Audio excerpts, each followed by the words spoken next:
반갑습니다. 교당 따뜻하죠? 예.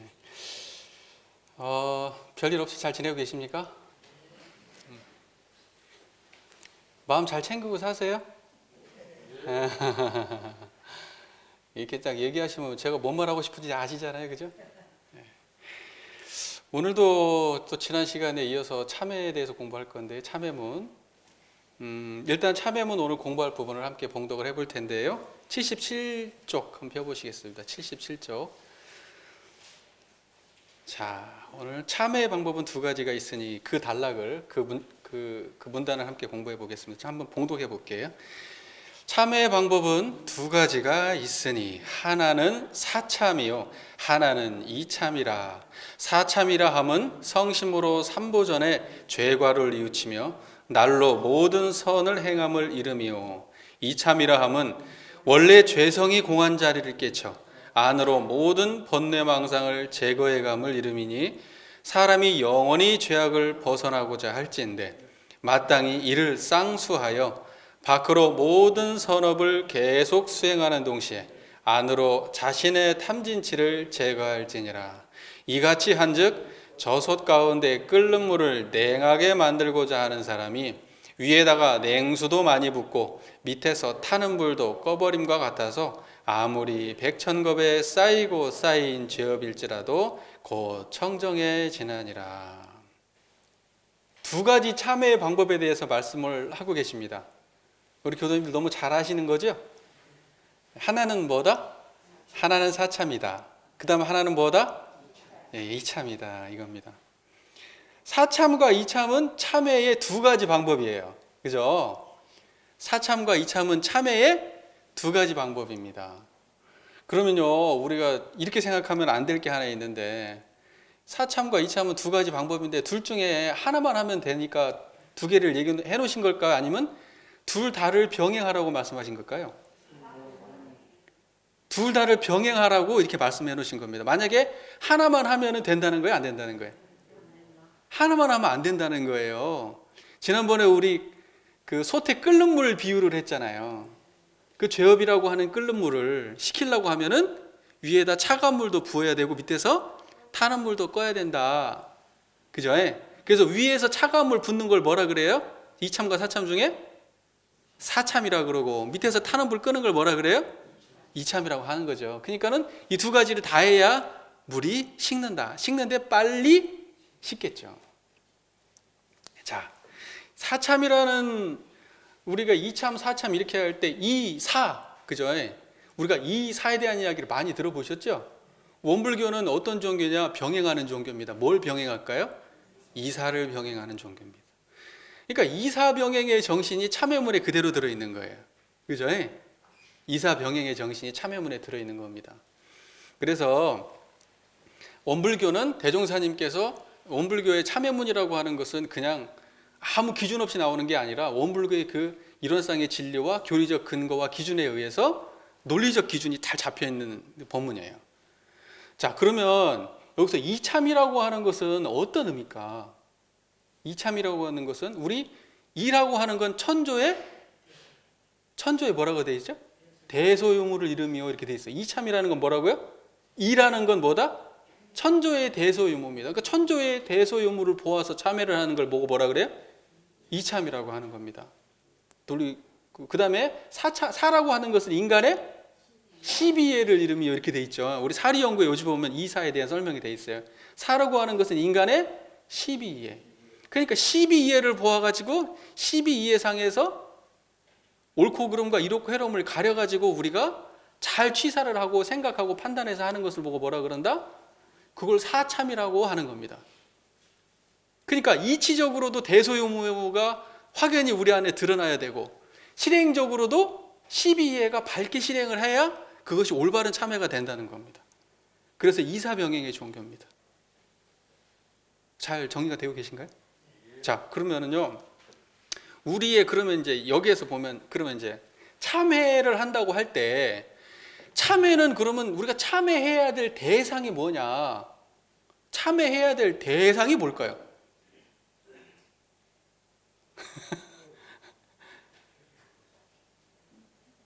참회해야 될 대상은요, 원불교에서 사은입니다. 사은. 어디다가 참회를 합니까? 그리고 어디다가 우리가 보은을 우리가 예를 들면 배은을 했다 그러면 배은한 것은 참회해야 될 일이잖아요. 보은한 것은 뭐 해야 될 일이에요? 보은하는 것도 참회 행위예요. 우리가 은혜를 받았으니까 그 은혜를 갚는 보은 행위, 이것도 일종의 참회입니다. 우리가 그걸 모르고 살아. 근데 그걸 자각해. 그래서 보은행을 하는 거예요. 이것을 보고 사참이라고 하는 거예요. 그러니까 사참은 뭐에 근본되어 있냐면은 사참이라고 하는 것은 사은사요 신앙에 관련된 겁니다. 우리가 사은 보은하는 것이 사참이에요. 피은 보은 배은을 알아서 배은은 안 하고 보은행을 하는 거예요. 만약에 우리가 참여할 일이 생겼다고 그러면 반드시 그 대상은 천지부모 동포 법률이야. 그거 떠나고 다른 우리가 참여할 대상이 있어요? 없는 거예요. 그 말 잘 이해가 되고 계시죠? 예. 자, 그 다음에 우리가 그렇기 때문에 사은과의 관계에서 배은행을 자각하고 보은행을 하는 것, 이것이 사참이다 이 말입니다. 그죠? 우리 교리 근거를 놓고 본다면, 자, 그 다음에 사은의 본래 근원인 일원상을 자각해서 죄복이 돈공한, 죄복이 공한 자리를 깨쳐서 거기에 머무르고 거기에 의지하는 걸 보고 뭐라 그래요? 이참이라고 하는 겁니다. 이참. 그러니까 사은에 보은하는 것은 사참, 사은의 본원을 깨우쳐서 사은의 본원에 들어가는 걸 보고 뭐라 그래요? 이참이다 이렇게 얘기하는 거예요. 그러면 사참이라는 것은 인과보응의 세계요, 불생불멸의 세계예요? 인과보응의 세계고, 그렇죠? 이참이라는 것은 인과보응의 불생불멸이에요? 불생불멸의 세계입니다. 우리 일원상 서원문으로 놓고 보다 그러면 사참이라는 것은 유상짜리예요, 무상짜리예요? 무상짜리입니다. 그럼 이참이라는 것은 유상이에요, 무상이에요? 유상짜리를 말하는 거예요. 여기까지 잘 따라오고 계신 거예요? 그러면은 우리가 예를 들면 하나 더 나가서 만약에 개송에서 유무 이렇게 나오잖아요. 여기까지 알으실란가 모르겠다. 개송에서 그러면 사참은 개송에서 유무 중에 뭐예요? 예? 반대라고 했습니다. 이론상 서문하고는 뭐예요? 그러면 사참이 뭐예요? 예? 사참이 유입니다. 이참은 뭐예요? 이참은 무예요. 유상과 무상 그리고 유무는 이렇게 반대로 읽으셔야 돼. 맞습니다. 자, 뭐 그럼 이제 둥둥 대하면 대중 이제 뭐 우리 교도님들 뭐 이참과 사참 뭐 이제 교리적 구조적 이해는 끝난 거예요. 그죠? 하나 더 해볼까요? 그러면 사참은 신앙과 수행 중에 뭐에 가까울까요? 예? 사참, 사은 보은, 신앙문에 가깝고, 그 다음에 사은의 본원을 자각해서 그 본원에 의지하는 것은 뭐에 가까워요? 수행문에 가깝죠. 꼭 이렇게 나눌 일은 아니지만, 이 나눌 일은 아니지만, 굳이 우리가 논리적으로 설명해 보자면 그렇게 볼 수도 있다. 이렇게 지금 말씀을 드리는 겁니다. 자, 결론적으로 사참과 이참이라고 얘기할 때 이것은 대종사님께서 이사병행의 정신을 가지고 말씀하신 거고요. 그 다음에 이사병행이라고 할 때 이론상의 자리에서 예를 들면 불생불멸과 인과보응, 불생불멸을 이라고 하고 인과보응을 사라고 했을 때 그 이론상 자리를 그대로 참여로 응용하신 겁니다. 그 말 이해가 되세요? 야, 이해가 돼야 되는데 안 되면 이제 또 다음 기회가 있겠죠. 자, 그러니까 결국은 원불교에서 참회는 이참 사참이라고 설명을 했지만 이사가 병행된 인과보응과 불생불멸이 그대로 함께 드러나 있는 우리 이론상 자리를 그대로 자각하고 응용하는 데 다름이 아닌 겁니다. 그러니까 이론상 빼놓고 참회가 돼요? 안 돼요? 안 되는 거예요. 결국 참회라고 하는 것도 이사라고 하는 것도 결국은 이론상 자리 한 자리에 드러납니다. 이렇게 이해하시면 됩니다. 자, 그 다음 문장을 보면 이제 구체적 설명이 있는데 이렇게 되어 있습니다. 사참부터 얘기하시네요. 사참이라고 하는 것은 성심으로 삼보전에 죄가를 뉘우치며 날로 모든 선을 행함을 이루며 이렇게 되어 있습니다. 근데 여기서 사참이라고 하는 것은 삼보전이라고 돼 있어요. 그러니까 대상이 뭐다? 삼보라고 돼 있어요. 아까 저는 뭐라고 얘기했죠? 사안이라고 말했는데 여기는 삼보라고 돼 있네요. 예. 자, 이제 그러면은 네 말 틀린 거 아니냐? 대종사님이 삼보라고 해놨는데 이제 그 이야기를 제가 이제 들어볼 테니까 우리 교도님들 이 부분을 잘 이해하셔야 돼요. 이게 여기에서 잘 이해가 안 될 수가 있어요. 자, 과거 부불교에서는 삼보신앙을 합니다. 삼보신앙. 잘 아시죠? 삼보신앙. 불법승. 그거 삼보라 그래요. 세 가지 보배로운 신앙의 대상이 있는데 그게 뭐야? 불, 법, 승. 그걸 보고 삼보라고 합니다. 여기서 지금 삼보라고 나올 때 그 불법승을 말하는 거예요. 그러면 그 불이라는 것은 뭐냐? 부처님이죠. 석가모니 부처님 포함해서 과거의 모든 칠불 포함해서 모든 부처, 뭐 법신, 보신, 화신을 포함해서 모든 부처를 불이라고 얘기합니다. 그 다음에 법은 뭐예요? 그분의 가르침, 이 경전을 이걸 법이라 그래요. 이 경전에 이게 법이죠. 법을 여기 이제 옮겨 놓으신 거죠. 글로 옮겨 놔 있죠. 그러니까 경전을 보통 법이라고 얘기하고. 그 다음에 승은 뭐예요? 승은 그 부처님의 그 가르침을 그대로 내가 채받아서 내가 부처님의 행을 하고 살려고 노력하는 그 수행자들을 보고 뭐라 그래요? 승이라고 합니다. 그걸 보고 불법승 삼보라고 그래요. 근데 불가에서는 이 불법승 삼보가 신앙의 대상이에요. 그러니까 신앙 행위를 합니다. 부처님한테 우리가 복 빌잖아요. 부처님한테 절하고 우리가 부처님이 죄복을 부처님께서 바라잖아요. 부처님 우리에게 지혜를 주길 바라잖아요. 그렇잖아요. 그 신앙의 대상으로 부처님을 모셔요. 그 다음에 부처만 모십니까? 경전도 모셔요. 경전도 모십니다. 그래가지고 어떤 특정 종교에서는 경전의 이름을 외웁니다. 그 경전을 외우면 병도 낫고요. 소원도 성취된다고 합니다. 남미호랭객교 그런 데서 경전이 나무법법 연화경을 계속 외웁니다. 그 법화경을 계속 입으로 외우면 그 법화경의 그 공덕이 나한테 미친다고 생각하는 거예요. 그래서 경전을 신앙의 대상으로 모셔요. 그리고 불가에 가면 스님들 앉혀놓고 몇 번 올리죠? 절하죠? 제가 불자들은 3배를 올려야 돼요. 3배는 부처님한테 올리는 겁니다. 예를 들면 그렇게 불법승 삼보가요 신앙의 대상이에요. 그 참회를 한다고 하면 어디다 참회를 하냐? 불법승 삼보 앞에서 참회를 해야 돼. 그것이 과거 구불교의 전통이에요. 근데 우리는 그렇게 할까요? 자, 우리 원불교를 놓고 한번 생각해 보게요. 원불교도 삼보가 있습니다. 구불교의 그대로 논리를 가져오면 원불교에서 불은 뭐예요? 아니지. 그쪽에서 석가모니 부처님은 우리는 뭐예요? 주세불이신 대종사가 불이요. 원불교에서는 대종사가 불입니다. 대종사만 불이 아니고 대종사 이하 깨치신 모든 분이 불이에요. 자, 그리고 법은 뭐예요? 이게 법이요. 그 승은 뭐예요? 제가 승이에요. 제가. 여러분들은 승이 아닙니다. 그럼 우리 교도님들은 저한테 몇 배를 올려야 돼요? 4배를 올려야 돼. 4배를 올려야 돼. 근데 우리 원불교에서는 대종사님을 신앙의 대상으로 모셔요, 안 모셔요? 안 모십니다. 경전을 갖다가 이름 외우면서 경전에서 복 나오기를 바래요? 그렇게 안 합니다. 교무들한테 4배 올립니까? 우리 그렇게 안 해요. 원불교는 불법승이 신앙의 대상이 아니에요. 정리 잘 되고 계십니까? 자, 근데 여기다가 삼보전이라고 써놨어. 이게 참 이걸 어떻게 해야 될지. 자, 보세요. 근데 원불교는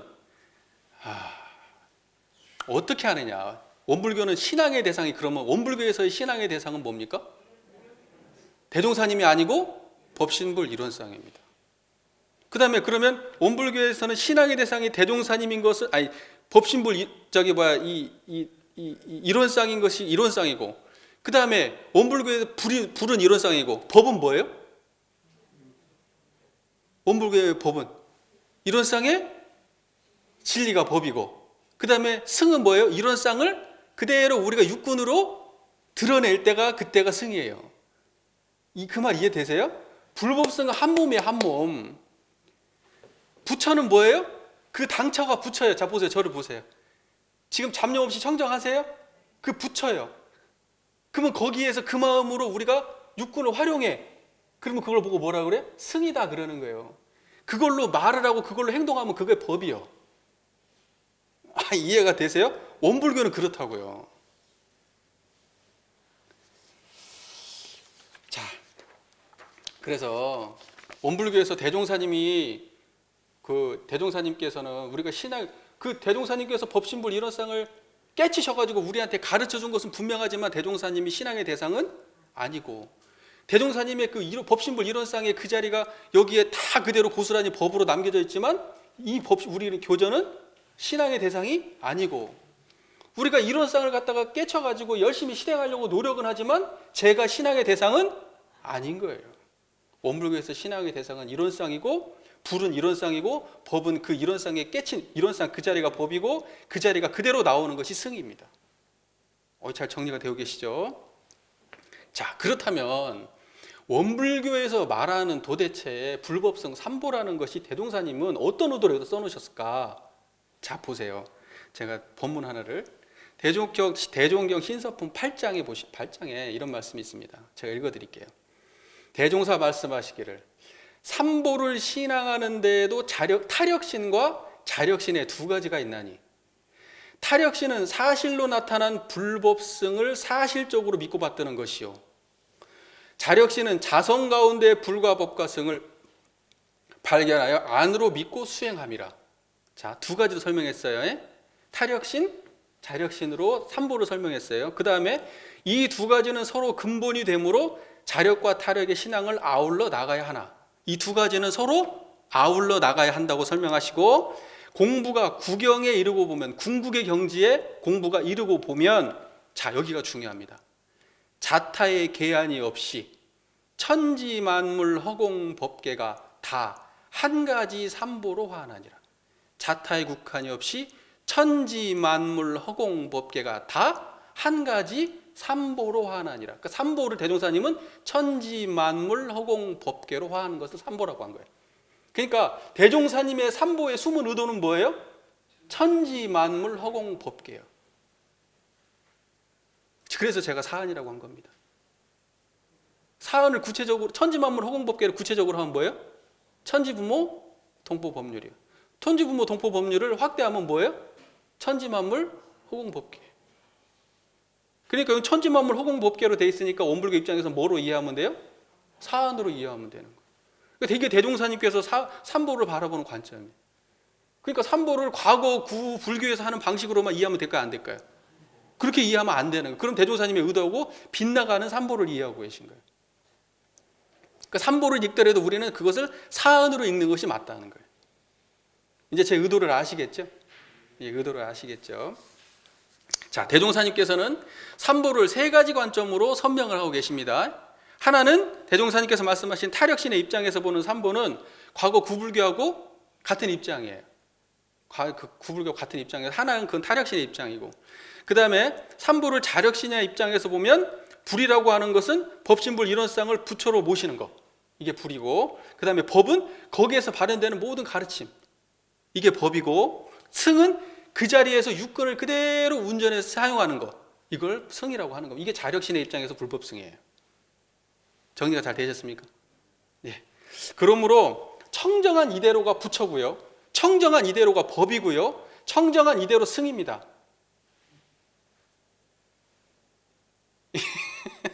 아시겠어요? 청정한 이대로가 불이고, 청정한 이대로가 법이고, 청정한 이대로가 승입니다. 우리 교도님들 불법승이 다 한 자리에 들어가고 계세요? 그게 지금 공부가 구경에 이른 거예요. 제 잘 보여요? 네. 이게 불법승이 한 자리에 드러나 있는 거예요. 이게 지금 말 잘 이해하고 계신 거 맞겠죠? 지금 믿고 넘어갈게요. 자, 여기 이렇게 돼 있잖아요. 공부가 구경에 이르면 천지만물 허공법계가 다 신앙의 대상이 된다. 근데 대종사님께서 이렇게까지 자세하게 할 건 없고, 하여튼 대종사께서는 삼보라고 말씀하시지만 사실은 천지만물 허공법계다. 자, 이렇게 정리를 하시고요, 대종사 입장에서 보는 삼보는 바로 사은이고 우주만유고 천지만물 허공법계다. 요건 분명하게 이것만 정의하셔도 요 사참의 부분이 이제 헷갈릴 일이 없어요. 사참이 왜 우리가 헷갈리냐면 우리 교리 구조상하고 이사를 얘기해 놓고도 여기는 삼보가 나와버리니까 사람이 헷갈리는 거예요.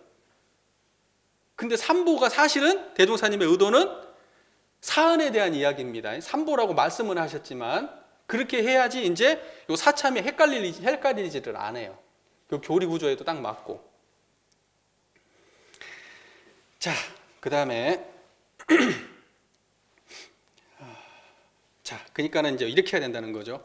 우리가 사참을 한다는 것은 피은, 보은, 배은을 분명히 알아서, 자, 사참을 한다는 건 배은행을 안 하고 보은행을 하고, 이게 사참이에요. 사참이라는 건 다른 말로 원불교적으로 따지다고는 보은행을 하는 게 진짜 사참이 되는 겁니다.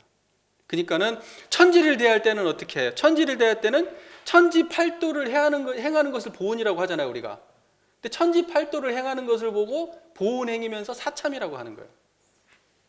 그 다음에 부모원에 대해서는 뭐라고 하죠? 부모 보호를 한다는 것은 무자력자를 보호하는 건데, 무자력자를 보호할 때 이것을 보고 뭐라 그래요? 부모 보은행이면서 이걸 보고 사참이라고 하는 겁니다. 동포원을 한다고 할 때는 모든 자리타로, 산업공상을 자리타로 우리가 자리타로서 하는 건데, 그럼 이걸 보고 보은이라고 하면서 다른 말로 사참이라고 하는 겁니다. 법률은 인도정의 공정한 법칙을 실행하는 건데, 이것을 법률 보은이라고 하면서 다른 말로 참여문의 입장에서는 사참이라고 하는 겁니다. 사참이라고 하는 것은 이처럼 천지만물 허공법계, 좀 구체적으로 말하면 천지부모 동포법률의 사은이 다 참여의 대상인 겁니다. 그리고 그거에 보은행을 하는 것을 보고 사참이라고 하는 겁니다. 그리고 사참이라는 것은 단지 보은행이 아니라 피은, 보은, 배은을 다 알아야 그것이 참다운 사참이 되는 것입니다.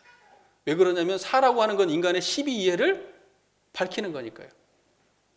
12이해를 바르게 안다는 것은 뭐예요? 피은, 보은, 배은을 확실하게 안다는 걸 말하는 거예요. 자, 정리가 잘 되고 계십니까? 네, 됐습니다. 어떻게 더 잘 설명을 하냐고, 이게부터. 이 정도 되면 이제 이해가 돼야 돼요, 우리 교수님들.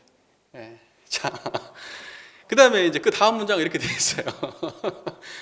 이참이라 하는 것은 원래 죄성이 공한 자리를 깨쳐, 원래의 죄성이 공하는 자리를 깨쳐 안으로 모든 번뇌망상을 제거해 간다. 요것을 보고 뭐라 그런다? 이참이다. 원래의 죄성이 공한 자리를 깨친다. 저 한번 보실래요, 우리 교도님들? 저 보는 그 자리가 죄성이 공한 자리 맞아요? 네. 그 자리 깨치셨네, 그죠? 그러면 이제 이 자리를 갖다가 계속 모시고 살면서 번뇌망상은 천만 번뇌망상이 일어나도 거기에 끌려가지 않고 요 번뇌망상이 본래 공한 이 자리를 드러내고 살면은 그걸 보고 뭐라 그래요? 그걸 이참이라고 하는 거예요. 우리 교도님들 지금 청정하세요? 이게 이참이에요. 이걸 이참이라고 하는 거예요. 원래 죄성이 공한 자리잖아요, 거기가. 맞죠? 자, 제가 조금 더 이제 심화 과정을 하겠습니다. 심화 과정. 한 단계 더 나가서. 자, 그 자리가 죄성이 공한 자리 분명합니까? 죄성이 공한 자리면 뭣도 공하냐? 복도 공한 거예요. 죄만 공해요, 그 자리가? 죄복이 돈공하다고 그러죠? 죄복이 돈공하다고 우리 연불법 할 때 많이 얘기 들었죠? 죄와 복이 둘 다 공한 거지 죄만 공한 것이 아닙니다. 복도 공한 거예요. 제가 왜 이 말씀을 굳이 드리느냐? 사람들이요 착각을 해요. 아, 내가 견성을 해가지고 죄복이 공한 자리를 깨치면 그 죄복이 공한 자리에서 모든 좋은 것들이 다 나온다. 안 그래요. 그렇지 않아요. 왜? 죄성만 공한 것이 아니라 복성도 공하거든요. 금강경에 보면 이런 얘기가 나옵니다. 저 사람이 어떤 사람이 복을 지어서 항아사 7보만큼 복을 지었어. 그럼 저 사람의 복이 천장 많다고 하겠느냐? 이렇게 묻죠. 그러니까 부처님이 이제 많다고 하겠냐? 그러니까 이제 수벌에 대답합니다. 진정 많습니다. 저 사람이 복을 지은 건 진짜 많습니다. 그런데 열애께서 하시는 그 복이라고 하는 것은 복덕성이 아닐세 복이 많다는 겁니다. 이렇게 얘기해요. 복덕성이 아닐세 복이 많다.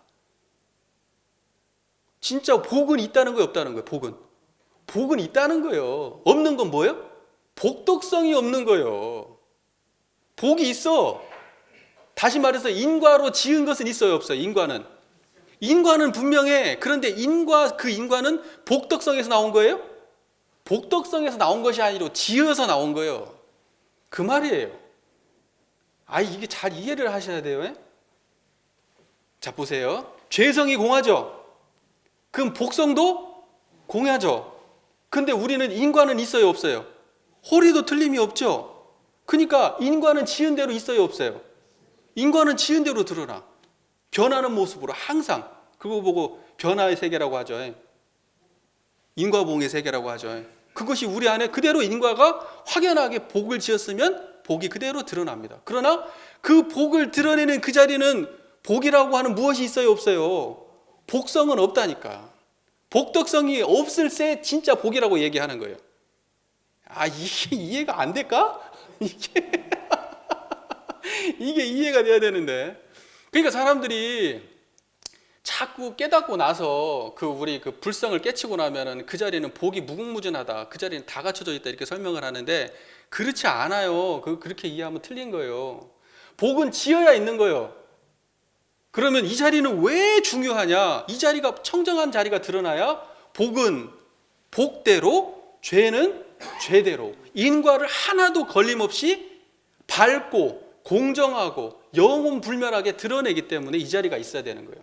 이 자리가 없으면 자기가 죄 지어놓고 죄 지은지를 모르고,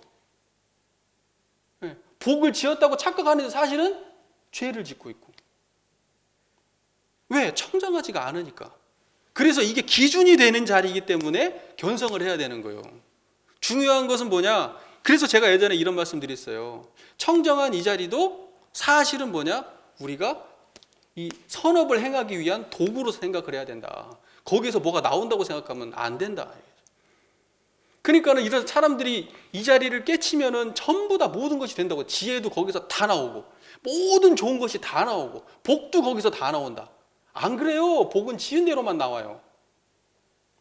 그러면 깨친 사람들이 우리 인간의 세상은 선악이 반반이라 그랬어요. 반은 좋은 일하고 반은 안 좋은 일을 해. 이 사람이 내가 그 자리를 깨쳤어. 청정한 자리를 깨차고 보니까 좋은 것이 나와. 왜? 지어놓은 것이 있으니까. 인간은 지어놓은 것이 없을 수가 없어요. 선악이 반반이야 인간이에요. 지금 우리가 인간인 이유는 선악을 반반 지어서 그런 거예요. 우리가 이 세계에 살고 있는 것은 고락이 반반이라 그런 거예요. 그래 인간이라 그래 그걸 보고. 근데 내가 짓지 않은 것이 나온다고 얘기하면 돼요, 안 돼요? 안 돼. 청정한 이 자리는 지은 것을 드러낼 뿐이지, 그것도 공정하게 하나도 기울어지고 편착심 없이 죄는 죄대로 복은 복대로 드러낼 뿐이죠. 자, 그래서 반야심경에서 이런 구절이 있어요. 이 제법 공상, 이 모든 법이 공한 이 모양은, 이 청정한 이 자리를 말해요. 이 자리는 뭐냐? 이 공상이라고 표현하는 거예요. 빈 모양, 그죠? 이걸 반야지라고 하래요. 빈 공상, 이 공상을 보고 반야지라 그래요. 근데 이 어떻게 생겼냐? 이것이 우리 반야심경 오늘도 외웠잖아요. 불생불멸, 불구부정, 부증불감. 불생불멸이에요. 거기는 생도 없고 멸도 없어요. 그런데 거기서 복이 나와요?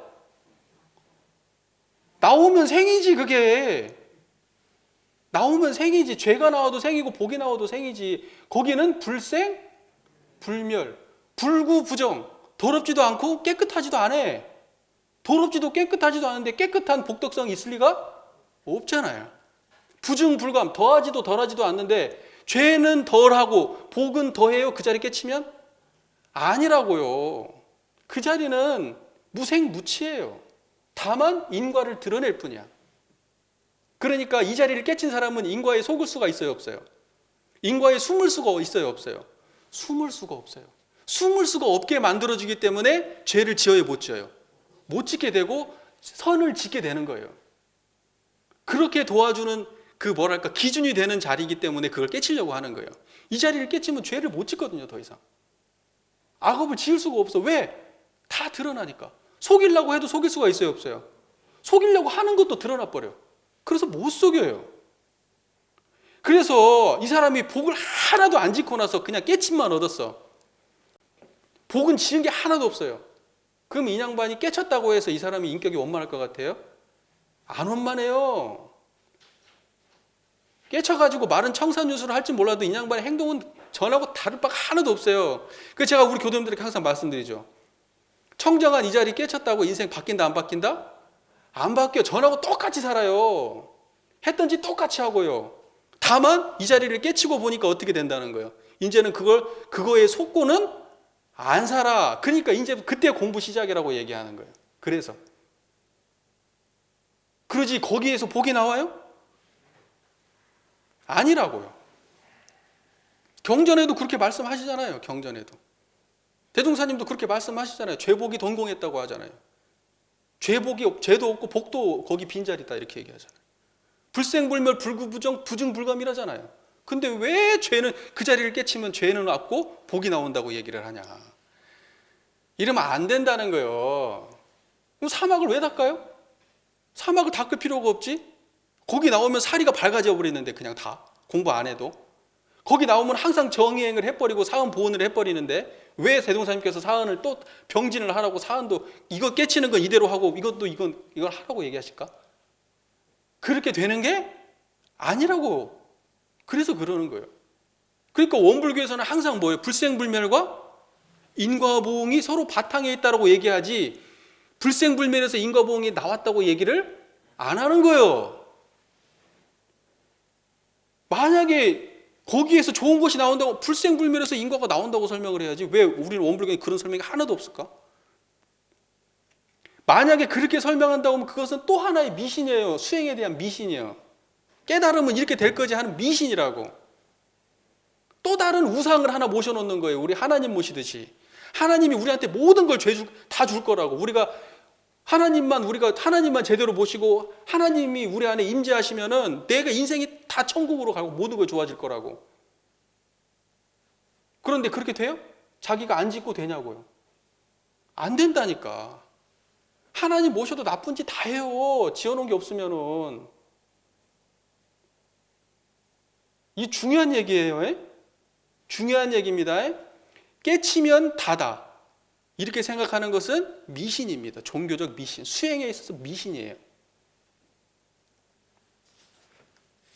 내가 너무 설명을 장황하게 해버렸는데 제가 왜 이런 이야기를 하냐면 이게 그 공부를 많이 했다고 하는 사람들이 꼭 이렇게 설명을 하니까 내가 저걸 언제 한번 내가 이야기를 해야 되겠다 싶은 마음이 항상 있었는데 어떻게 쓰다 보니까 원래 굳이 여기서 이런 말 안 해도 되는데 쓰다가 보니까 이렇게 지금 그 얘기가 좀 전개가 됐습니다.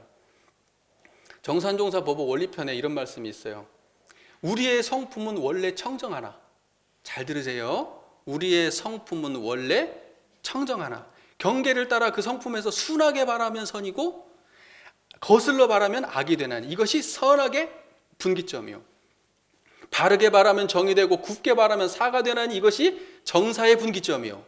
가리움을 받으면 어둠이 되고 참이 나타나면 밝아지나니. 이것이 지우의 분기점이죠.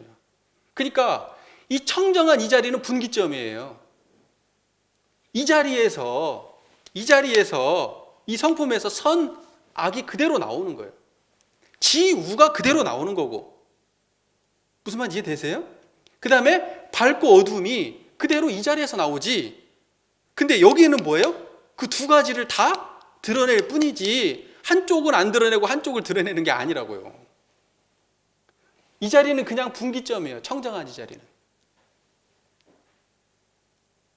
잘 아시겠죠? 아이고, 제 선생님은 너무 말인지 모르겠다.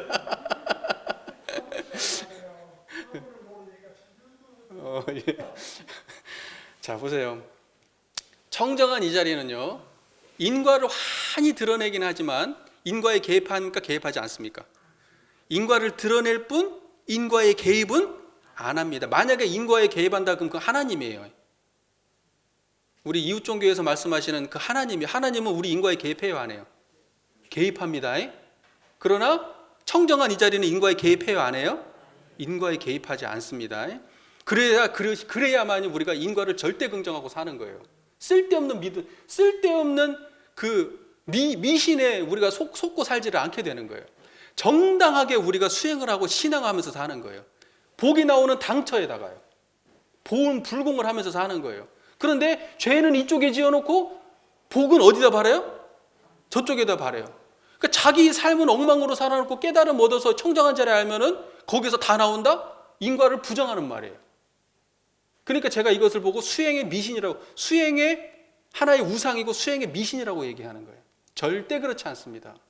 깨달음을 얻는 이유는, 우리가 청정한 이 자리 불생불멸을 깨달아야 되는 이유는 인과가 속일 수 없다라는 사실을 자각하게 하기 위해서예요.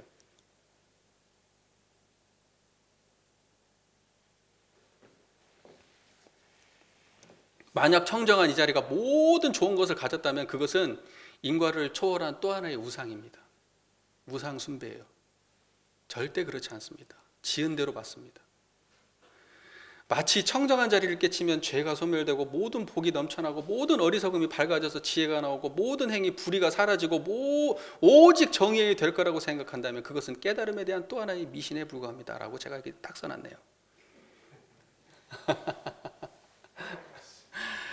자, 청정한 자리를 깨치면 죄성만 공한 것이 아니라 모두 공하다? 복성도 공하다. 거기에는 죄복이 동공한 자리다. 거기에는 복덕성이 있다 없다?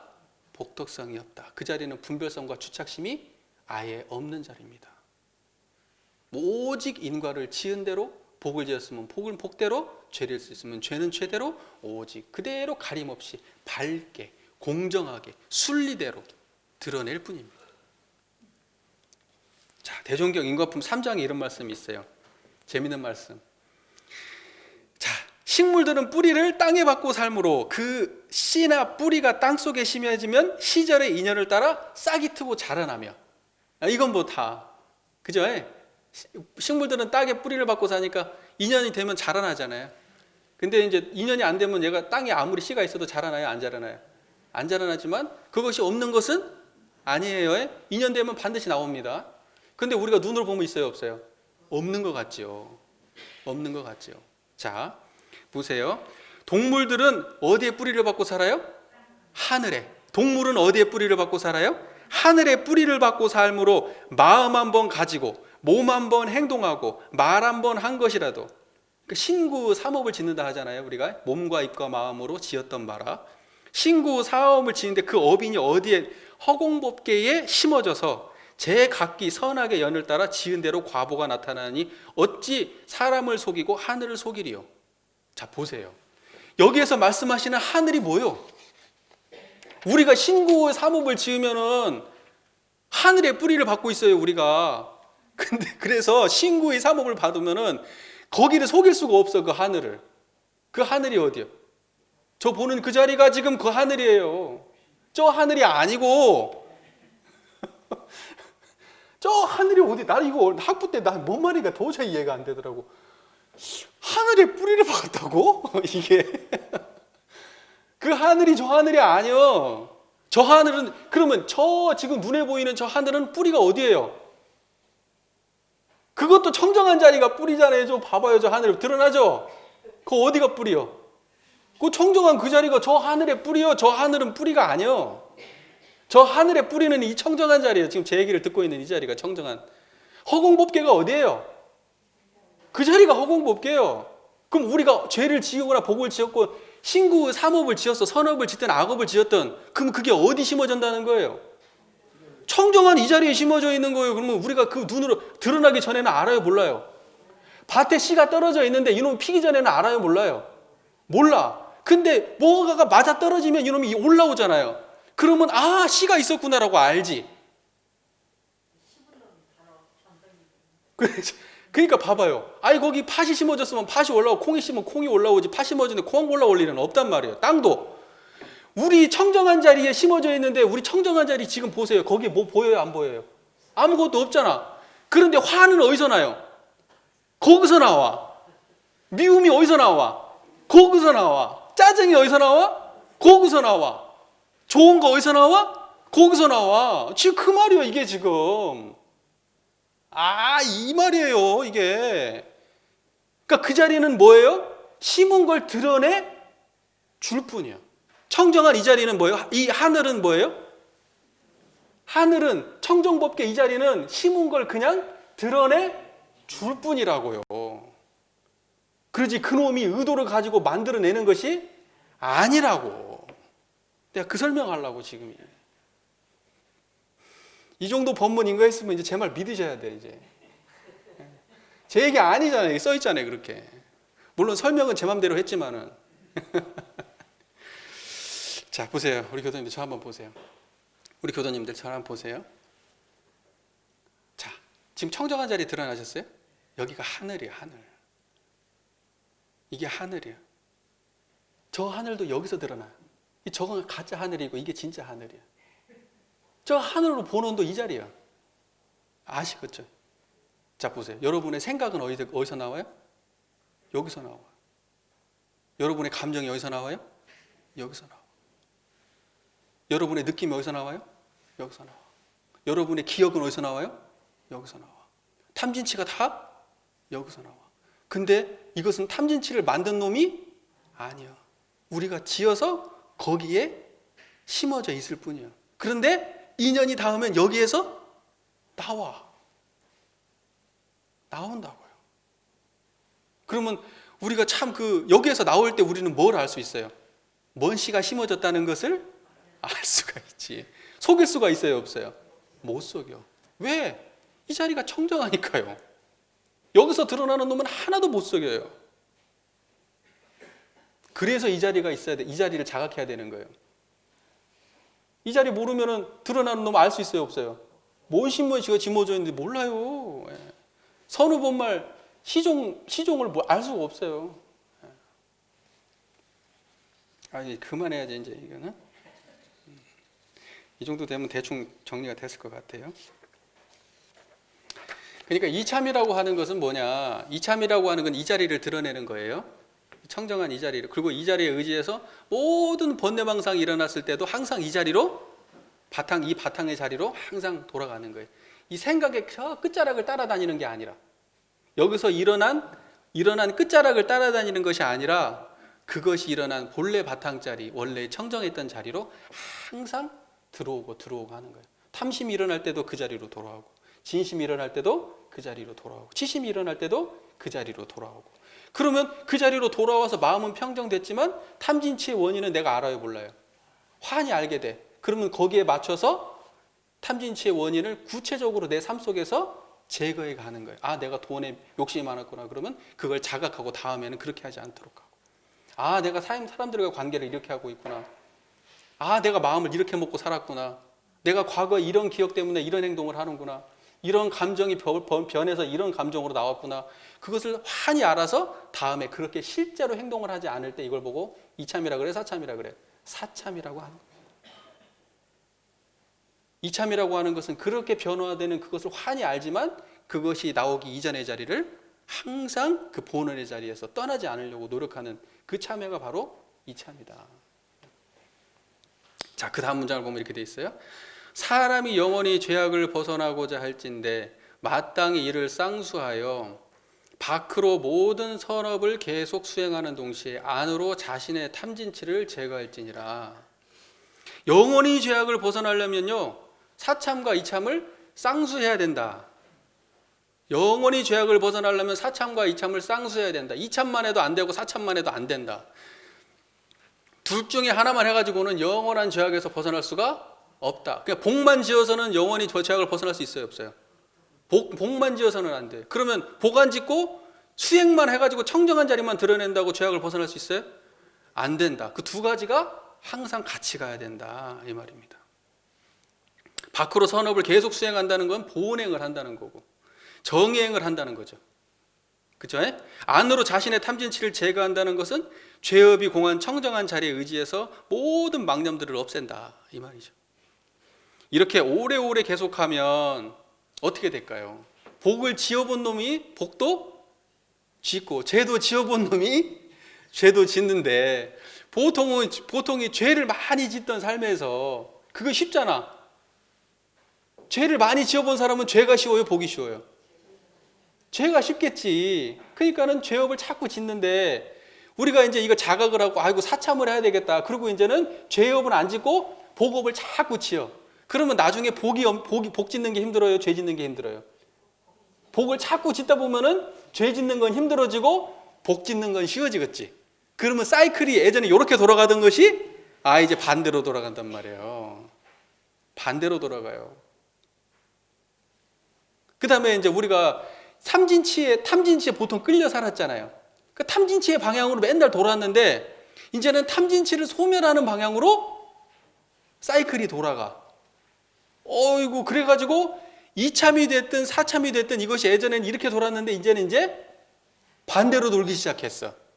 그래서 이것이 더 쉬워. 이제는 복 짓는 게 더 쉽고 죄 짓는 것보다 청정한 이 자리에 번뇌에 끌려다니는 것보다 번뇌를 지우는 게 더 쉬워. 이 정도까지 가야 이제 뭐예요? 죄업에서 벗어나고 있구나.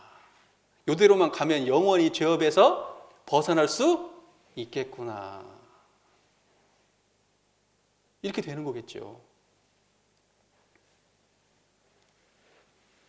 그래서 이 힘의 균형이 이쪽에서 이쪽으로 힘의 균형이 완전히 넘어왔을 때 이때가 이제 영원히 참에 계고하는 겁니다. 자, 그래서 저는 한 요 정도 되면 이걸 뭐라고 보냐, 이렇게 힘의 균형이 바뀌어. 그래서 공부하는 게 이제 재밌어. 그죠? 공부하는 게 재밌어. 그러면 이게 공부의 재미를 느끼는 단계는 어디예요? 법마 상전입니다. 이 힘의 균형이 이제 바뀌어요. 그게 법마 상전이에요. 그래서 거기에는 뭐라고 나와 있죠? 인생의 효도와 공부의 효도의 대기산을 아니하고 세밀한 일이라도 반수 이상 법의 성을 얻는다, 이렇게 나오죠. 법마 상전급에. 그 다음에 사심을 제거하는데 재미를 붙인다. 탐진치를 제거하는 게 재밌고 악업을 제거하는 게 재밌어요. 이것은 뭐예요? 이미 선순환 사이클로 이게 힘의 균형이 넘어간 거예요. 이걸 보고 법마 상전이라 그래요. 우리 교도님들 어떠신가요? 각자가 생각해 보시고요. 자, 그 다음 문장을 한번 볼까요? 이같이 한즉 저속 가운데 끓는 물을 냉하게 만들고자 하는 사람이 위에다가 냉수도 많이 붓고 밑에서 타는 불도 꺼버린 것 같아서 아무리 백천겁에 쌓이고 쌓인 죄업일지라도 곧 청정해지나니라, 이렇게 되어 있습니다. 이참과 사참을 꾸준히 해가지고 복도 많이 짓고 이참을 통해서 탐진치도 소멸해 가면 아무리 오래오래 쌓인 죄업도, 아무리 몇천 겁에 걸쳐서 쌓인 죄업도 곧 청정해진다. 곧. 그러니까 뭐냐면 쌓인 것은 겁나 오랫동안 쌓였지만 네가 공부길 제대로 알아서 공부하기 시작하면 곧 청정해진다. 믿습니까? 믿으십시오. 그러니까 곧 청정해진다. 죄업이 곧 청정해진다. 이 말은 뭐예요? 마음도 바뀌고 생각도 바뀌고 행동도 바뀐 거예요. 청정한 이 마음이 삶의 중심이 돼가지고 청정함으로 생각하고 청정함으로 말하고 청정함으로 행동하고 이렇게 되는 거예요. 이게 청정해지는 거예요. 이게 청정하다는 말 참여문에 많이 나옵니다. 그죠? 그 청정하다는 것은 뭐예요? 이 이론상 자리를 떠나지 않게 된다, 이 말입니다. 이 이론상으로 삶을 살게 된다. 말할 때도 이 자리에서, 들을 때도 이 자리에서, 행위할 때도 이 자리에서. 이게 청정해진 거예요. 삼업이 청정해진 거예요. 자, 이제 정리를 할게요. 참회의 방법은 몇 가지가 있다? 두 가지가 있다. 하나는 사참이요, 하나는 이참이다. 자, 사참에서 말하는 삼보는 사실은 뭐다? 사은이다. 좀 확대하면 천지만물, 허공법계, 우주만유. 이것이 바로 사은이죠. 그러니까 삼보를 읽을 때는 반드시 우리는 사은으로 읽어야 한다. 제가 이렇게 말씀을 드립니다. 그 다음에 두 번째, 사참이라고 하는 것은 배은의 삶을 어떤 삶으로 바꾸는 거예요? 보은의 삶으로 바꾸는 것이다. 이것을 보고 사참이라고 한다. 자, 그리고 이참에 대해서 정리하자면, 자, 이참이라고 하는 것은 청정한, 원래 죄복이 동공한 이 청정한 자리에서 잡념을 그 천만 잡념을 끊임없이, 탐진치로 인해서 일어나는 수없는 잡념을 끊임없이 제거해 가는 것을 보고 뭐라 그런다? 이 참이라고 한다. 자, 잡념 없이 살아가고 시비해가 와도 잡념 없는 마음으로 항상 생각하고 이 잡념 없는 자리로 행동하면서 사는 것, 우리는 이걸 보고 뭐라 그런다? 이 참이라고 한다. 자, 이 참을 통해서 자성이 청정한 자리를 깨쳤다 하더라도 이 자체만으로 모든 죄업이 소멸되는 것은 아니다. 그리고 청정한 이 자리는 오직 인과를 드러낼 뿐 인과에 개입하지 않는다. 또 짓고 받을 수 없다는 우리는 지으면 안 받을 수 없고, 그죠?